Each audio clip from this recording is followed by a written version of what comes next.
how to add bullets in Microsoft Word. So many kind of bullet in Microsoft Word. And how to do that.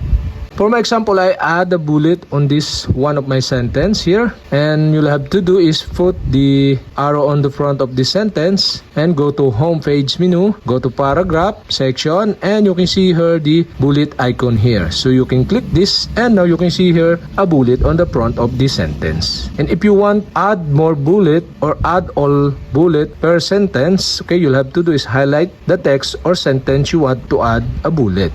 So okay, go to home page menu, go to paragraph section, and click the bullet icon here to add bullet per paragraph. And there are so many kind of bullet here.